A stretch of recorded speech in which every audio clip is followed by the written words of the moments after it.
একটা ছোট ভুলেই হয়তো খসড়া ভোটার লিস্টে আপনার নামই থাকবে না। জানেন কেন? হ্যাঁ, ঠিকই শুনেছেন।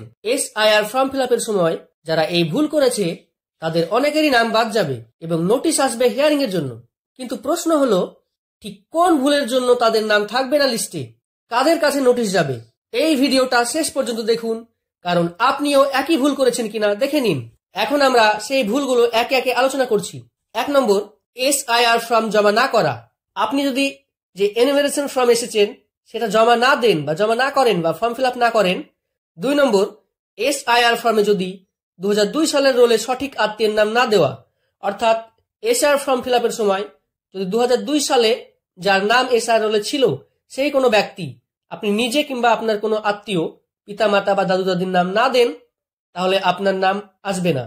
3 নম্বর, যদি আপনি সাইন না করেন এবং ফর্মে ঠিক মতন তথ্য দিয়ে পূরণ না করেন এবং ছবি ঠিক মতো না লাগান, অর্থাৎ ফর্ম ফিল আপের সময় আপনাকে সঠিকভাবে তথ্য দিতে হবে, দেখে নিতে হবে এবং যেখানে সিগনেচার করার জায়গা সেখানে সিগনেচার করতে হবে এবং ছবি ঠিক মতো ঠিক জায়গায় আপনাকে লাগাতে হবে।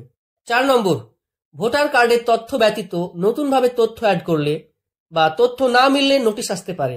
অর্থাৎ আপনি যখন ফর্ম ফিল আপ করেছেন বা করবেন তখন যে ভোটার কার্ড অনুযায়ী যে তথ্য আছে তা বাদ দিয়ে আপনি ভাবলেন যে আপনার ভোটার কার্ডে আগে বা এখন ভুল ছিল, আপনি একটি সঠিক যেটা আপনার তথ্য সেটা দিতে গেলেন, তাহলে আপনার নোটিশ আসতে পারে। এখন আমরা যে বিষয় নিয়ে আলোচনা করব যে ছোটখাটো ভুল হলে, যেমন ছবির ব্যাকগ্রাউন্ড কালার কেমন হবে, সামান্য বানান ভুল করে ফেলেছেন, এসব নিয়ে চিন্তা করবেন না, কারণ বাংলা ও ইংরেজি বানানে অনেক সময় এক একজন এক এক রকম লেখে, তাই সামান্য আকার একারের সমস্যা নেই, নিশ্চিন্ত থাকুন। সঠিকভাবে ফর্ম ফিল আপ পূরণের ভিডিওটি প্রথম কমেন্টে দেওয়া থাকলো, দেখে নেবেন।